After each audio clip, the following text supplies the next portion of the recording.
So let's get started again. So we're classifying different types of languages, from the most basic, the thing that the hardware actually understands, up to the more and more sophisticated, more useful, more like humans. So we've talked about machine code, we've talked about assembly code, which is the symbolic form of what a machine knows how to execute. We've talked about a high-level language where we start to use things called statements that look more and more like English. They use real English words. The next level up, and as far as we're going to go, is an object-oriented language. Object.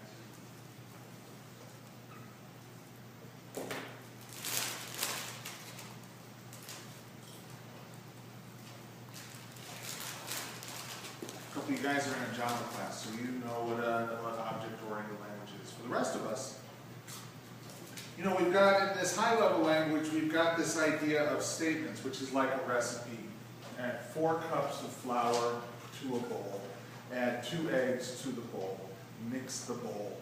Real simple statements. We tend to use things that look like math because computer scientists knew math before they knew computer scientists. The guys who invented computer science typically had math backgrounds, and that's where this all comes from. There have been other languages that look like statements. Logo. Logo is an old language that looks like English. There are some languages that frankly look like hieroglyphics. They use their own symbols. And it's just like reading the wall in an Egyptian tomb. And whoever invented that language thought that would be easier for people to understand. You don't see them much anymore. APL was one of those. In fact, they had their own little keyboards with these weird symbols on them. Yeah, that didn't work out. Languages are constantly being invented as people try to do different things. Object-oriented languages were invented, or they got popular back in the 80s. Everybody accepted them as this is a better way of doing things in the 90s. And it's hard to find a language now that isn't at least capable of acting like it's object-oriented. Some languages are object-oriented from the ground up. Everything's an object. Things like Smalltalk, a language like Smalltalk, or a language like Ruby, everything's an object. Some languages are first-class object-oriented languages like Java or C#. Everything's an object, everything acts like an object. Other languages like JavaScript, you could use them like object-oriented languages, but they aren't really. But you can use them that way. Why would you want to use an object-oriented approach? Well, if you've got a team of people and you want to run that team efficiently, you make sure that each person knows what their job is and how to do it. You make sure that each person is able to remember everything they need to get their job done. And then after that, you just tell those people, go off and do your job. You don't micromanage them. You don't care how they do their job. You just want to make sure that, for example, the accountant does the books. You say, here's the books. Close the books for this month. Finish it and let me know when you're done. If you have a program where you say, write that program, turn it back. So an object-oriented language is a way of running a program like you would run a team. Every object has things that it knows how to do.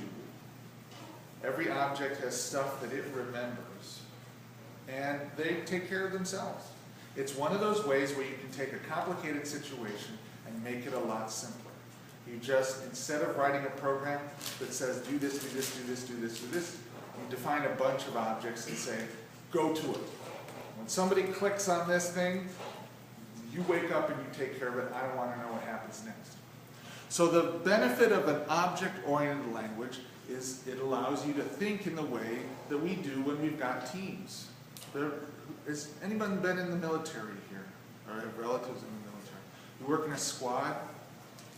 You ever work in a squad of, okay? No, actually my dad was in the Navy. Yep. He's optical. Cool. Good friend of mine was a Marine, still is. He's a lifer. And he trained in squads all the time. All the time. As you know, in a squad, everybody's got their specialty, but you can do each other's work. Well, in a computer, an object-oriented language, it's like a squad of people. One guy's the heavy gunner, one guy's the corporal. There are objects and they have specific responsibilities, and that's what they do. And a well-run squad, you just train those people to the point where they do their job in any situation, and you can depend on them.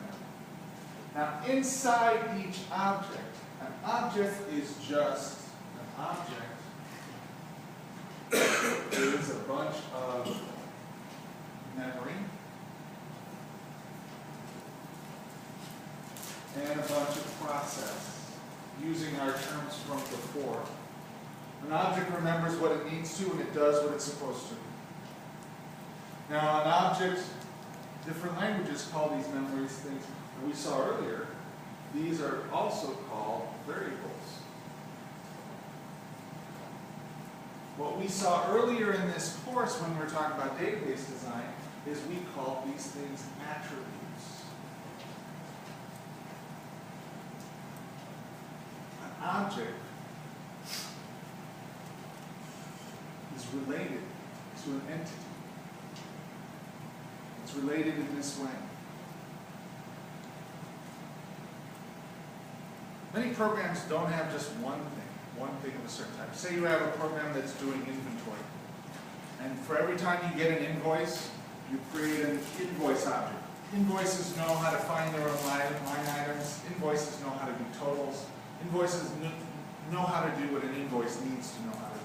It's like a magical world where pieces of paper have personalities and they can talk to you and they can do what you ask them to. So you create an invoice object for every invoice that you've got going. Well, the neat thing is, these invoices, these objects, are all the same type of thing. They're all the same class of thing. So objects are of a class. So the class is many. No, actually, a better way of saying this is a type of object.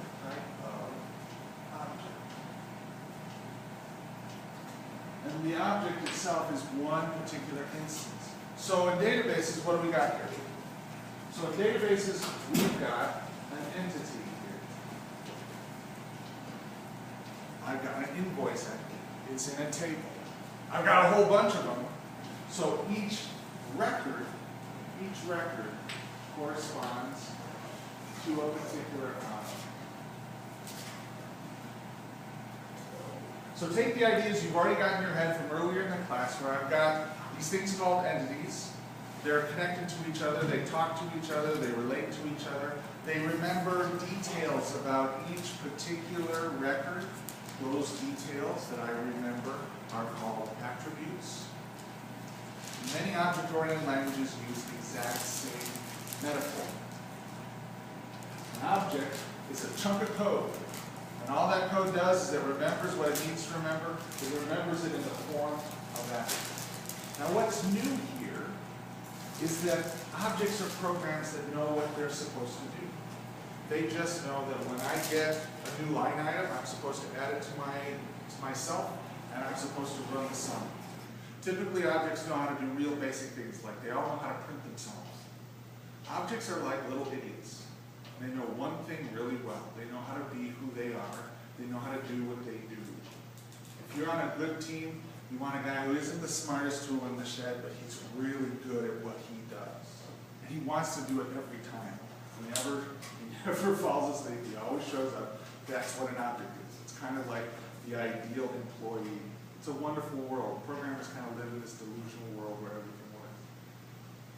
How do we store what that object's supposed to do? How do we tell the object, this is what you do, this is how this works? Well, this is just a recipe. So imagine it like a big kitchen where you've got a prep cook. And all that prep cook does is cut vegetables up. They're really good at it. You hand them a carrot, they hand you back a bunch of perfect little carrot slices. You've got a sous chef that knows how to make sauces, knows how to prep the ingredients. You've got a pastry chef. Oh, they love pastries. They know how to do pastries. Each of these is like a particular class of objects. A big kitchen has a lot of these objects, has a lot of different chefs of all different types. Each one of them knows how to do it. Well, each chef remembers their own recipes. They remember their own techniques. They store them as this process. So they remember what's going on. They also know how to do things. They remember recipes, or if you will, they remember functions. Sometimes you'll see these things called methods. What do they call them in Java? Methods. Methods. Methods are nothing more than high-level language statements. They're a set of high-level language statements. So, let's go back to high-level language. If I collect up these statements and I put them in a box and I say this is one box and I'm going to make it a black box and I don't care whatever happens inside, this doesn't matter anymore. Whenever I call this function, it's going to run these statements and then I'm going to know that I can depend on the output. That's what this leads to. Functions, or perhaps another word for this is subroutine. There are differences. There's a difference between a function and a subroutine. There's a difference between a function and a subroutine and a method. They're not important to us today. Functions are collections of statements. They take inputs, they produce outputs. We're using exactly the same idea that we always use. We're computer scientists, we don't make up new stuff. We use the same idea over and over again. A function takes a bunch of inputs, it runs a bunch of statements, it may have its own little memory, and it produces output. I package it up, I give it to an object, and now that object always knows what to do. A function is exactly equivalent to a recipe. Okay? Beating a dead horse here, I know.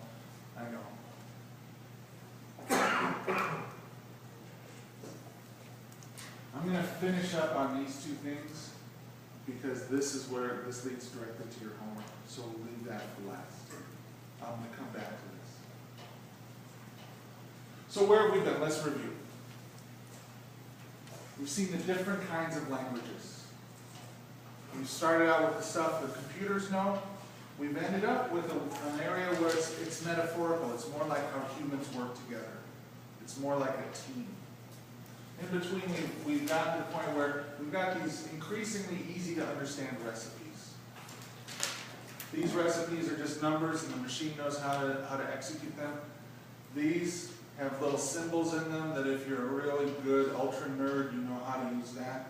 You get up in high-level languages and normal humans can do high-level languages. You get up into object-oriented languages, and you can even talk to business people about it. They know what an invoice is. They know how to talk about, well, this guy does this, and he goes off and takes care of it. There's higher-level languages. There are symbolic languages. There are graphical languages. Don't worry about it. Not here. Each one of these has to get handed to a machine. In the end, all of this stuff is executed by a computer. So it means I have to have some way of getting from here all the way back down to here. That's my tool chain. That's my tool environment.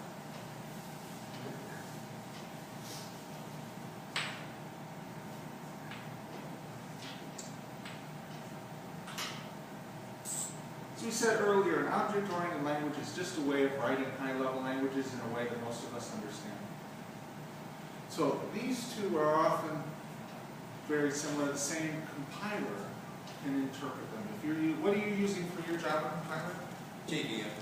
The JVM is, you get it from Sun, or I'm sorry, Oracle? Well, it's the standard. It's the micro version of Okay. the Eclipse. Okay.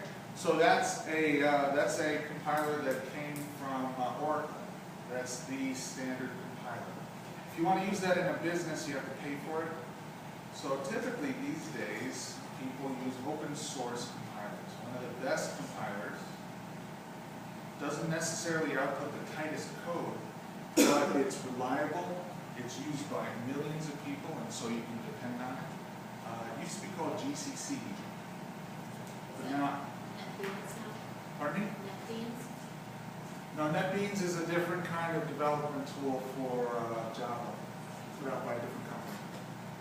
Bottom line here is that to get from here to here,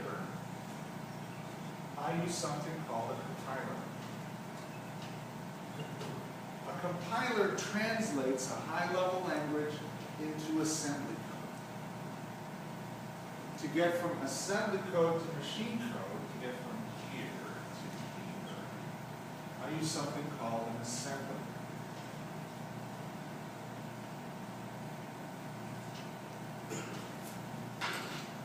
The compiler is machine independent.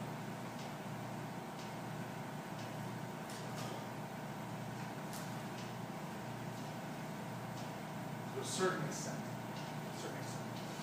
These high-level language, object-oriented languages, they are machine independent.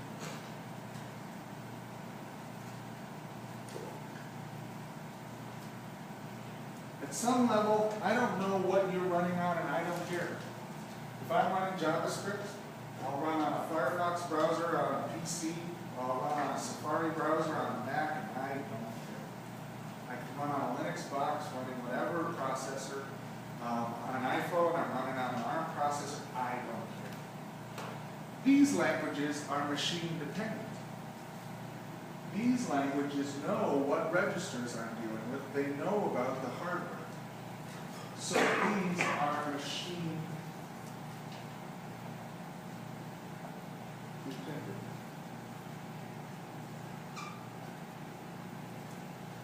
It's another reason why you want to work here. You need to know less. And that's the big trick. You want to get your work done and know as little as possible. Frankly, life is just this unending contest of acting smart without knowing anything. It's true.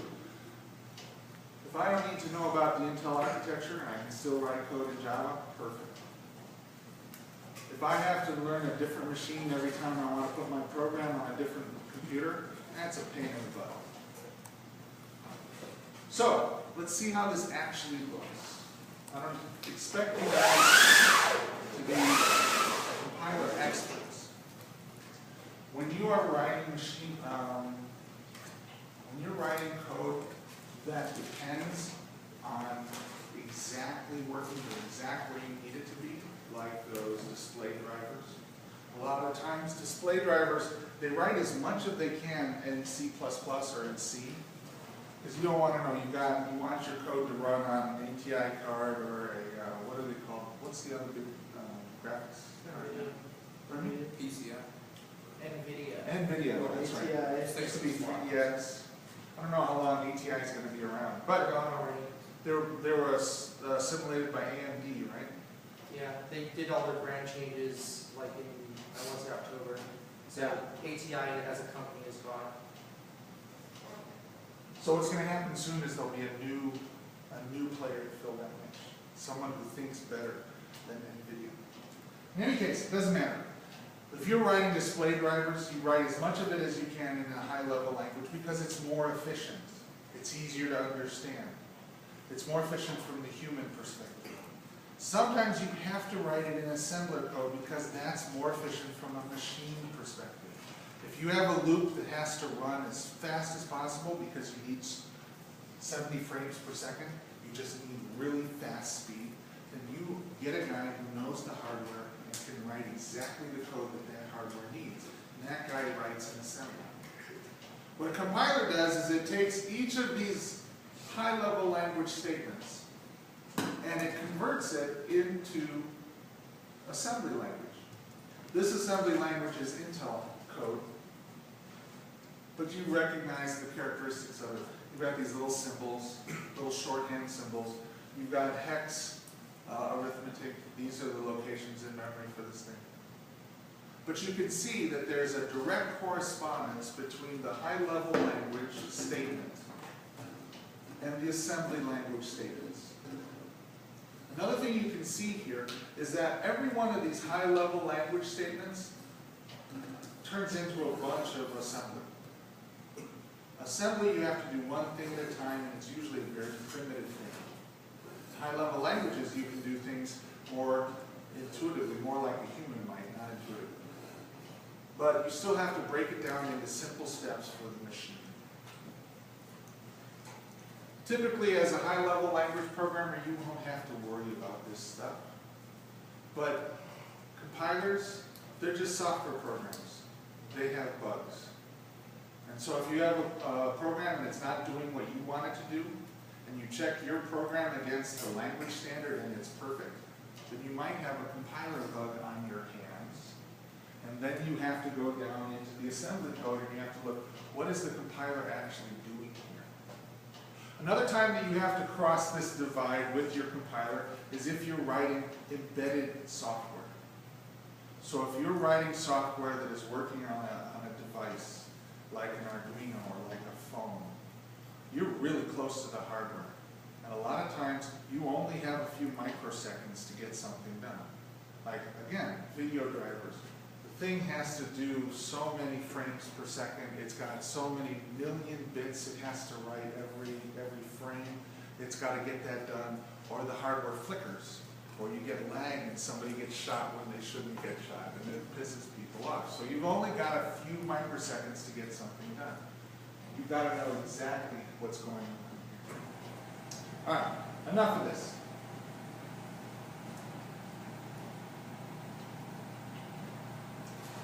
So, to review.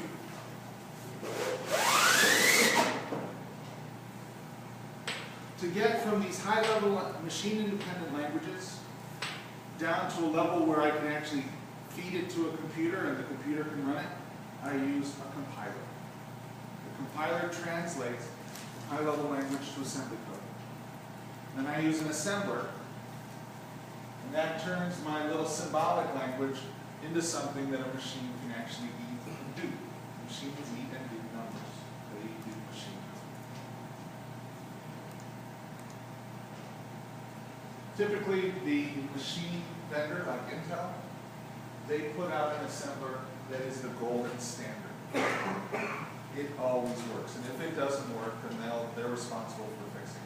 Intel also puts out compilers, and those are very respected compilers. They're called reference designs. And sometimes your code will work with the Intel compiler, but not with somebody else. If you're a software engineer, knowing these tools are as important to you as if you're a plumber, knowing you have the right wrenches, or if you're a car mechanic, knowing you have the right socket set for your particular application. You've got to understand your tools. All right, let's take another quick break. Then we'll come back down to the high-level language level, and we'll talk about loops. And then, if we have time and you guys can sit through it, we'll talk about how you put a particular piece of JavaScript into a web page.